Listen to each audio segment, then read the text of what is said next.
Vote দিতে হলে ভারতীয় নাগরিক হতেই হবে। তাহলে কোনো বৈধ ভোটার যদি ভোট দিতে না পারেন কিংবা তালিকায় তার নাম বাদ যায়, তিনি কি সেক্ষেত্রে ভারতের নাগরিকত্ব খোয়াবেন? এসআইআর কি আদতে নাগরিকত্বের প্রমাণ? অনেকের মনেই তৈরি হচ্ছে আশঙ্কা।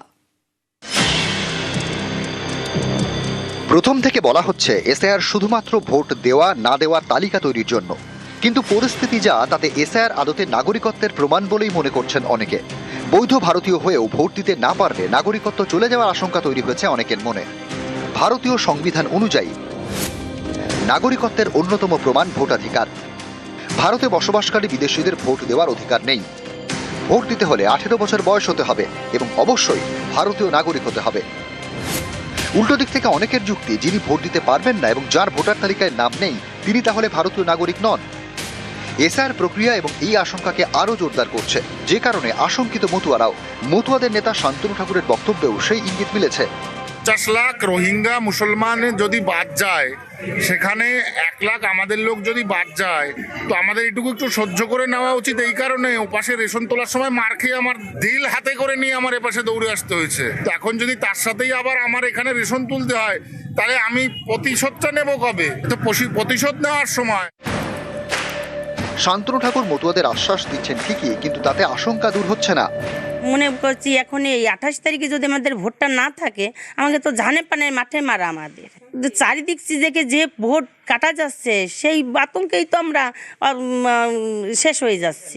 কাগজপত্র দিয়েছি, তার সত্ত্বেও কি করব? এখন আমাদের জানে মারা, আমাকে তো পথে বসে যেতে হবে। তালিকায় যদি ভোটটা না থাকে, তাহলে কি আমরা দেশের নাগরিক না? এই ভোটটার জন্যই তো, ভোটটা দেবো, ছেলেমেয়ের ভবিষ্যৎ পথটা করবো, তার জন্যই তো এদেশে ভোটটা যদি না থাকে আমি কি করব? তাকে এদেশের নাগরিক আমরা হব না, থাকবো না। 14 ফেব্রুয়ারি পর্যন্ত যাদের শুনানিতে ডাকা হয়েছিল তারা সব নথি জমা দেওয়ার পরেও ভবিষ্যৎ নিয়ে চিন্তিত। বহু জ্যান্ত মানুষকে মৃত দেখানো হয়েছে। আমি একজন জনপ্রতিনিধি, আমার নামটাও মৃত দেখানো হয়েছিল।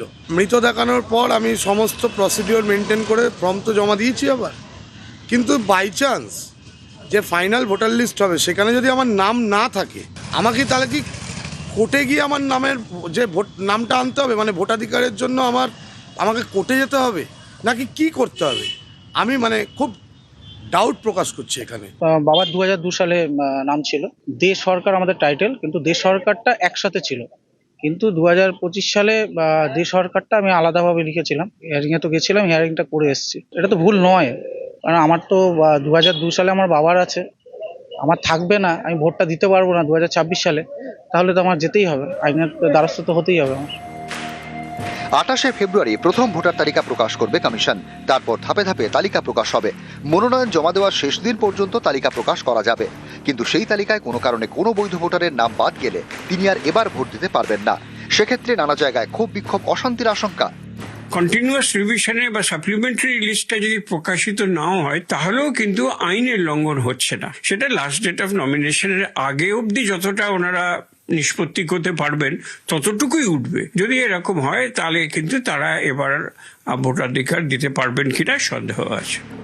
দীর্ঘদিন ধরেই এ রাজ্যে অনেকে ভোটকে উৎসব হিসেবে দেখেন, গণতান্ত্রিক অধিকার রক্ষার উৎসব, যে কারণে পশ্চিমবঙ্গে বিপুল সংখ্যায় ভোটও পড়ে। দেশের অন্য রাজ্যের তুলনায় এ রাজ্যে ভোট নিয়ে এমন সচেতনতায় বেশি করে আশঙ্কার জন্ম দিচ্ছে। নিউজ 18 বাংলা। সুপ্রিম নির্দেশেও এসআইআর গড়িমসি। এসআইআর বিচারে বিচারক নিয়োগের সুপ্রিম নির্দেশ। 4 দিন পরেও শুরু হয়নি নথি যাচাই। কমিশনকে নিশানা তৃণমূল নেত্রীর। 28 তারিখের তালিকা নিয়ে সংশয় মমতার। আজকে এসআইআর চলছে, অনেকের ভোটাধিকার বাদ গেছে। আমি দুঃখিত। প্রথমে 58 लाख निकाल दिया, उसको बाद छुपा छुपा के, जो पहले रूल्स ही नहीं था, लॉजिस्टिक डिस्क्रिपेंसी नाम पे 50 लाख नहीं, वो 80 लाख होगा। 1,20,00,000 लोगों का नाम बाद चल जाएगा। मैंने खुद जाके फाइट किया सुप्रीम कोर्ट में। मैं इंसानी के लिए इंसानियत चाहते हैं। मेरे को देखना नहीं है कौन तृणमूल है, कौन बीजेपी है, कौन सीपीएम है, कौन हिंदू है, कौन मुस्लिम है, कौन जैन है। मेरे को देखना है कि लोकतंत्र बर्बाद ना हो और जनता का अधिकार प्रतिष्ठित रहे। चाहे किसी को भी निकाल दिया, मैं उसको खिलाफ में हूँ। ऑर्डर भी हो गया, 4-5 दिन हो गया कोर्ट का, उसका बाद भी काम शुरू नहीं हुआ।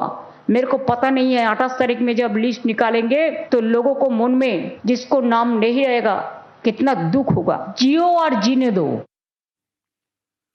ভোট ঘোষণার দিন থেকেই রাজ্যে পর্যবেক্ষক, নির্বাচন কমিশনের এমনই ইঙ্গিত। প্রতিটি বিধানসভা কেন্দ্রে একজন করে পর্যবেক্ষক নিয়োগ করা হবে। তাদের নজরদারিতেই চলবে মনোনয়ন প্রক্রিয়া।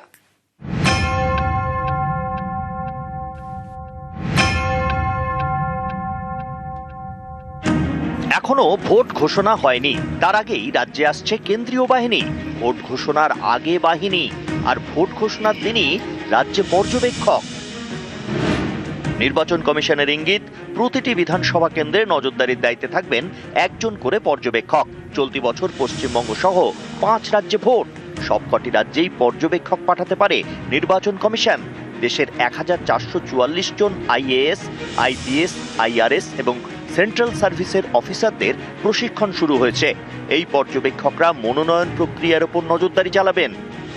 পশ্চিমবঙ্গে আইনের শাসন নেই, শাসকের আইন চলে। পশ্চিমবঙ্গে কোনো নির্বাচন কমিশনের কোনো সুপারিশ মানা হয়নি। আমরা এরকম সারমম মাঝে মাঝে ওপর থেকে শুনি, এই হবে তাই হবে। 2011 থেকে আজ অব্দি বিভিন্ন নির্বাচন হয়েছে, তাতে আমরা এইসব শুনেছি। গণতন্ত্র আরো বেশি ভালোভাবে বাজেয়াপ্ত করতে পেরেছে তৃণমূল কংগ্রেস। বৃক্ষ তোমার নাম কি, ফলেন ও পরিচয়তে। আমরা দেখতে চাই ওরা কি করছেন।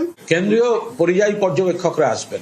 বাংলায় শীত যাচ্ছে, একটা বসন্ত বসন্ত ভাব, ফলে ইলেকশন কমিশনে তাদের আগ্রহীরা বলছে আমাদের বাংলায় পাঠাও, একটু ঘুরতে যাবো। হিমালয় থেকে সুন্দরবন, ওপাশে সমুদ্র, বিরাট পর্যটন। তারপর শুনেছে জগন্নাথ দেবের মন্দির। বিজেপি সব রাজনৈতিক খেলা, পর্যটকের মতো আসছে, কোনো পর্যবেক্ষক নয়, এরা রাজনৈতিক পর্যটক। পশ্চিমবঙ্গে এসআইআর এর শুনানি চলাকালীন দক্ষিণ 24 পরগনার বাসন্তী এবং মুর্শিদাবাদের ফরাক্কা সহ বেশ কয়েকটি জায়গায় উত্তেজনা ছড়ায়, ভাঙচুর চলে। বাংলায় প্রথম ভোটার তালিকা প্রকাশ হবে 28শে ফেব্রুয়ারি।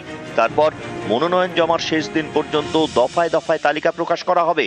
কোনো বৈধ ভোটারের নাম কোনো কারণে এই তালিকায় না থাকলে তিনি এবার আর ভোট দিতে পারবেন না।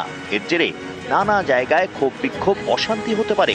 এই আশঙ্কা থেকে ভোট ঘোষণার দিনই সব বিধানসভা কেন্দ্রে পর্যবেক্ষক নিয়োগের কথা ভাবছে নির্বাচন কমিশন।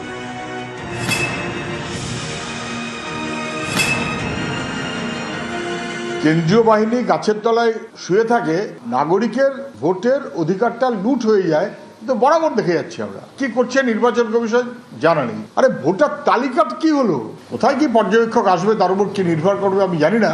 এখন তো দেখা যাচ্ছে যে ব্যবস্থাপনাটাকেই 12টা বাজিয়ে দিয়েছে দিল্লিওয়ালারা। নিউজ 18 বাংলা। ভিন রাজ্য থেকে পুলিশ এনে ভোট পরিচালনার দাবি শুভেন্দু অধিকারীর। হতাশার বহিঃপ্রকাশ বলে কটাক্ষ তৃণমূলের।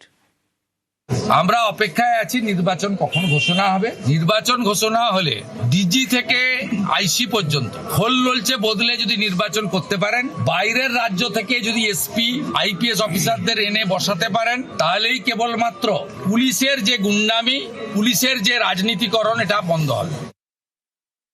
শুভেন্দু অধিকারীর ইচ্ছের মতন তো ভারতবর্ষের সংবিধান চলে না। সব জায়গায় যখন নির্বাচন হয়, উত্তরপ্রদেশে হয়, বিহারে হয়, যখন মহারাষ্ট্রে হয়, একই নিয়মে হয়। পশ্চিমবঙ্গের জন্য তো শুভেন্দু অধিকারী চাইছেন বলে ভারতের নিয়ম পাল্টে যাবে না। এই কথাগুলো বলছেন তার কারণ এগুলো হচ্ছে হতাশার আর্তনাদ। ওনার ভয় হচ্ছে সিপিএম এর মতন আবার বিজেপি একদম শূন্যতে না পৌঁছে যায়, সেই সম্ভাবনাও এবার